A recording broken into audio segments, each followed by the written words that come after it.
इस एपिसोड की शुरुआत में हम देखते हैं कि मर्लिन सिटी के अंदर आ चुका होता है। वो पूरे शहर में घूम रहा होता है। शहर के अंदर बहुत चहल पहल होती है।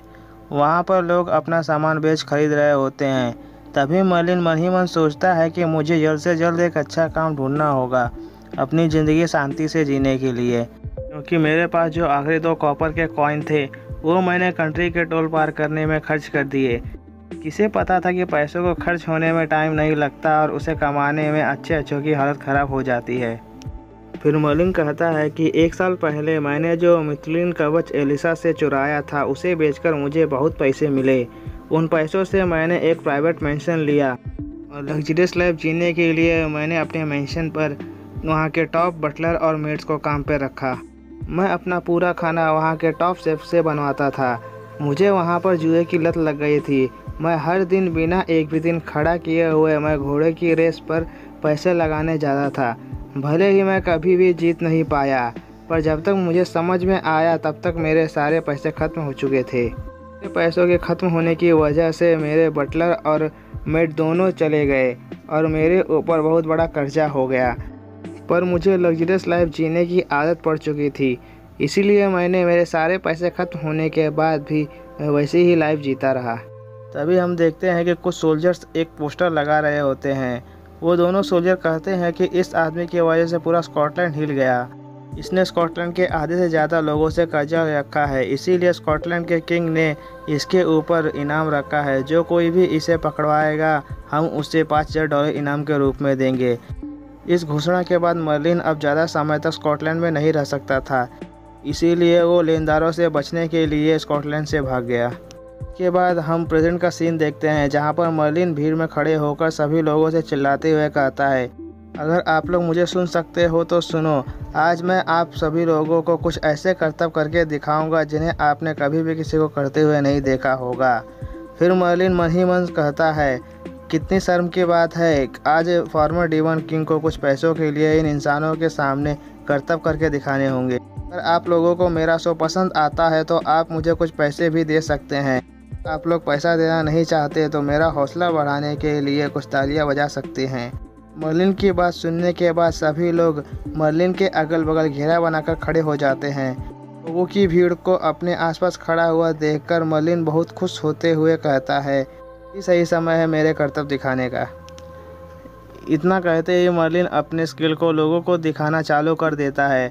मर्लिन इतनी तेज़ी से इस तरफ से उस तरफ जा रहा होता है कि उसकी 4 परछाइयाँ दिखाई देती। मर्लिन के इस करतब को देखकर सभी लोग बहुत हैरान होते हैं।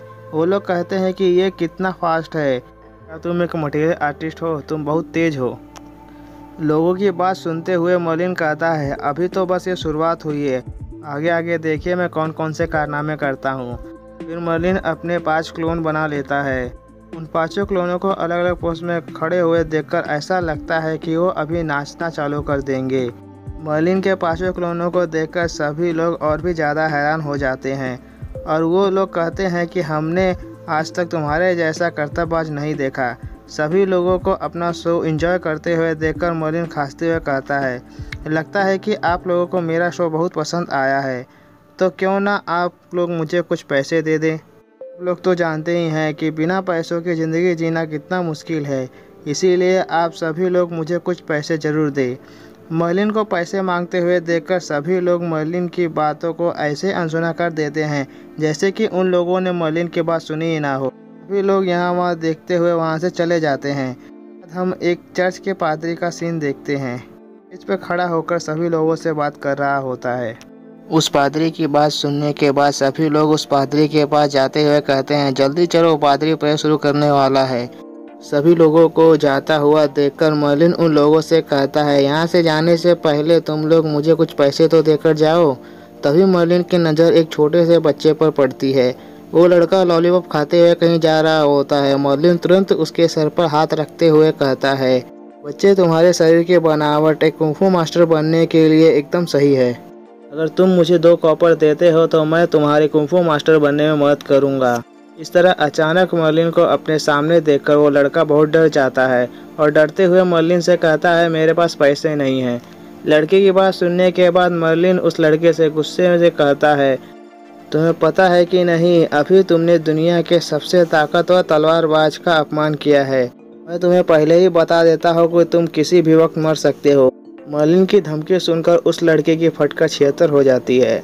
फिर मर्लिन उस लड़के से उसका नाम पूछता है तो वो लड़का अपना नाम हेनरी बताता है। इसके बाद मर्लिन अपनी तलवार पकड़कर उस लड़के से कहता है, हेनरी, हालांकि तुमने मेरा अभी अपमान किया है, पर मैं बहुत अच्छा इंसान हूँ, इसीलिए मैं अपने अपमान को भूलकर तुम्हें माफ़ कर सकता हूँ। पर तुम्हारी जान बख्शने के बदले में तुम्हें मुझे 2 कॉपर देने होंगे। हेनरी मर्लिन को यूं 2 कॉपर के लिए भीख मांगता हुआ देखकर हेनरी अजीब शक्ल बनाकर मर्लिन से कहता है, मैं घर से निकलते समय अपने साथ पैसे लेकर नहीं निकला था। हेनरी की बातों का जवाब देते हुए मर्लिन हेनरी से कहता है, दिखने में तो तुम किसी अमीर परिवार से लगते हो, पर तुम्हारे पास पैसे नहीं हैं। अच्छा, अब जाकर मुझे समझ में आया, तुम मार्शल आर्ट सीखना चाहते हो। अगर तुम मुझे 2 कॉपर देते हो तो मैं तुम्हें तलवारबाजी की सबसे ताकतवर technique the invisible short art सिखाऊंगा। मर्लिन की बातें सुनकर हेनरी की आंखें चमकने लगती है। हेनरी बहुत खुश हो जाता है। वो खुशी में ही मर्लिन से पूछता है कि ये शॉर्ट आर्ट किस तरह की आर्ट है। फिर मर्लिन कहता है, ये आर्ट बहुत ताकतवर और बहुत खतरनाक टेक्निक है। अगर तुम्हारे शरीर की खास बनावट नहीं होती तो तुम भी इसे सीख नहीं पाते। इस टेक्निक का नाम क्विक ड्रॉ है। क्विक ड्रॉ टेक्निक का नाम सुनकर हेनरी सड़ी हुई शक्ल बनाकर मर्लिन से कहता है, तुम इस टेक्निक के बारे में इतना बढ़ा चढ़ाकर बोल रहे थे तो मुझे लगा कि ये कोई सीक्रेट टेक्निक है, और मुझे क्या पता था तुम क्विक ड्रॉ टेक्निक के बारे में बात कर रहे हो। इस टेक्निक का इस्तेमाल इस कंट्री के नॉर्मल लोग भी कर सकते हैं। वही बात हो गई, खोदा पहाड़ निकला चूहा। हेनरी की बात सुनकर मर्लिन निराश हो जाता है। फिर मर्लिन हेनरी से कहता है, मेरी टेक्निक उस नॉर्मल क्विक ड्रॉ टेक्निक से बहुत ज़्यादा ताकतवर है। मर्लिन कुछ और कहने वाला होता है कि तभी हेनरी मर्लिन से कहता है, मुझे एक छोटा बच्चा समझकर तुम बेवकूफ़ बनाना बंद करो। तुम मुझे उस बेकार क्विक ड्रॉ टेक्निक से डराने की कोशिश कर रहे थे। मैं बच्चा हूँ, बेवकूफ़ नहीं। इतना कहते ही हेनरी अपने जेब में से कुछ निकालकर हेनरी को देते हुए कहता है, वैसे तो तुम मुझे बेवकूफ़ नहीं बना पाए, पर तुमने ये सब करने में बहुत एफर्ट लगाए थे, इसीलिए तुम ये ले लो। मर्लिन जब हेनरी को उसे कुछ देते हुए देखता है तो मर्लिन को लगता है कि हेनरी उसे पैसे दे रहा है, पर जब मर्लिन अपने हथेली पर देखता है तो उसका पोपट हो जाता है, क्योंकि हेनरी ने उसे 2 कैंडी दी होती हैं। फिर हेनरी मर्लिन को कैंडी देते हुए कहता है, तुम अब कोई छोटे बच्चे नहीं हो, इसीलिए तुम दूसरे को बेवकूफ़ बनाना बंद करो और जाकर अपने लिए कोई दूसरा काम ढूंढो। वैसे भी मुझे तुम्हारी इस बेकार टेक्निक में कोई इंटरेस्ट नहीं है। इतना कहकर हेनरी वहाँ से जाने लगता है। हेनरी को वहाँ से जाते हुए देखकर मर्लिन चिल्लाते हुए हेनरी से कहता है, अभी तुम यहाँ से जा रहे हो ना, पर तुम ऐसा मौका खोकर बाद में बहुत पछताओगे। मैंने मेरी इस टेक्निक से चर्च आर्मी के 100,000 सोल्जर्स को एक ही बार में मार दिया था। अभी तुम जाना चाहते हो तो चले जाओ, पर अगर तुम बाद में ये टेक्निक मुझसे सीखने के लिए मेरे पास आकर पैरों पर गिरकर भी सिखाने के लिए बोलोगे तो भी मैं तुम्हें नहीं सिखाऊंगा। मर्लिन को यूं चिल्लाते हुए देखकर हेनरी मर्लिन से कहता है, ओजिसा, चिल्लाना बंद करो, तुम्हारे चिल्लाने से सबको बहुत तकलीफ हो रही है। इस पर मर्लिन हेनरी से कहता है, मुझे ओजिसा बुलाना बंद करो। उस बेवकूफ़ बदमाश लड़के को नहीं पता कि मैं कौन हूँ। मैं द फर्स्ट डीमन पैलेस का डीमन किंग हूँ, मैं कुछ भी कर सकता हूँ। इसके बाद मर्लिन कहता है, पैसे कमाने के लिए मुझे कोई और काम ढूंढना होगा। काम ढूंढने के लिए मर्लिन वहाँ से जा ही रहा होता है कि तभी उसे किसी आदमी की आवाज़ सुनाई देती है। वो आदमी बोल रहा होता है कि तुम लोग कैसे गॉडेस ऑफ लाइट पर फेथ नहीं रखते। जो लोग उन पर फेथ रखते हैं वो उन्हीं को प्रोटेक्ट करती हैं। जब मर्लिन पीछे मुड़कर देखता है तो एक पादरी स्टेज पर खड़े होकर लोगों से कुछ बात कर रहा होता है। वो पादरी कहता है, 1 साल पहले चर्च ने डीमन किंग को मारने के लिए 100,000 सोल्जर्स की आर्मी को भेजा था, पर उस डीमन किंग लूसीफर 3 ने अपने एक ही अटैक से पूरी आर्मी को ख़त्म कर दिया। तभी भीड़ में से एक औरत दूसरी औरत से कहती है, मैंने सुना है कि वो द फर्स्ट पैलेस का डीमन किंग है और वो दिखने में बहुत बदसूरत है।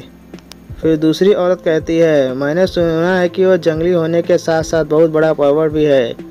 मैंने ये भी सुना है कि जब डीमन किंग ने 233 हीरो को हरास किया तो वो कुछ समय बाद मर गई। तभी मर्लिन मन ही मन सोचता है, ये बेवकूफ़ औरतें कैसी बेवकूफ़ों वाली बातें कर रही हैं। बेवकूफ़ अलीसा ने ही मुझे गलत समझा था, तो इसमें मैं क्या कर सकता हूँ। और उस बेवकूफ़ में मुझे कोई इंटरेस्ट नहीं है। तो पादरी कहता है लूसीफर थर्ड पिछले 7 डीमन किंग से सबसे ज़्यादा ताकतवर है। यही नहीं, उसने समुद्र भी पार कर लिया है। अगर उसने अपनी सेना के साथ ब्रिटेन पर हमला कर दिया तो क्या आप लोगों को लगता है कि आप लोग बिना गॉडेस ऑफ लाइट की सुरक्षा के आप लोग बच पाएंगे? आप सभी लोग जानते ही होंगे कि डीमन इंसानों से कितनी नफरत करते हैं। नहीं, लूसीफर 3 बहुत ही क्रूर और निर्दयी है। अगर उसने ह्यूमन किंगडम पर हमला कर दिया तो हम नहीं जानते कि इस युद्ध में कितने लोग मारे जाएंगे। पादरी की बात सुनने के बाद मर्लिन मन ही मन सोचता है, ये ढोंगी पादरी कैसी बात कर रहा है। ऑर्गेनी को पार करके ह्यूमन किंगडम पर अटैक करने का मेरा कोई इरादा नहीं है। ये सभी बातें इन चर्च वालों की दूसरी अफवाहों की तरह है। पता नहीं मेरा नाम खराब करने से ये लोग कब बाज आएंगे। तभी वो पादरी कहता है, इसीलिए आप लोगों को अपने फेथ को गॉडेस ऑफ लाइट के प्रति मजबूत करने के लिए बाइबल की ज़रूरत है। गॉडेस ऑफ लाइट आप लोगों को लूसीफर 3 से बचाए। फिर यही सही समय है अपने फेथ को दिखाने का। हम आप लोगों के लिए लाए हैं बाइबल के फर्स्ट लिमिटेड एडिशन, जिसकी कीमत है बस 10 गोल्ड कॉइन्स। पर हम आप लोगों के लिए स्पेशल ऑफ़र लाए हैं। इस स्पेशल ऑफ़र के तहत आपको ये बाइबल 1 गोल्ड कॉइन की मिलेगी। इसके बाद सभी लोग चिल्लाते हुए उस पादरी के पास जाकर सभी किताबें खरीद लेते हैं। ये सब देखकर मर्लिन को बहुत गुस्सा आ रहा होता है। मर्लिन मन ही मन कहता है, ये चर्च वाले कितने दोगले लोग हैं। ये लोग अपने ही लोगों को बेवकूफ़ बनाकर पैसे कमा रहे हैं। इन लोगों ने जो किया है उसे माफ़ नहीं किया जा सकता। लोगों की हिम्मत कैसे हुई मेरा नाम इस तरह इस्तेमाल करने के बाद भी इन लोग ने अपने प्रॉफिट में से मुझे कोई कट नहीं दिया। के बाद ये एपिसोड यहीं पर ख़त्म होता है। अगर आपको हमारा वीडियो पसंद आया तो हमारे वीडियो को लाइक कीजिए और हमारे चैनल को सब्सक्राइब कीजिए। अगर आप ये वीडियो फेसबुक पे देख रहे हैं तो हमारे फेसबुक पेज को भी लाइक कीजिए। Thank you for watching.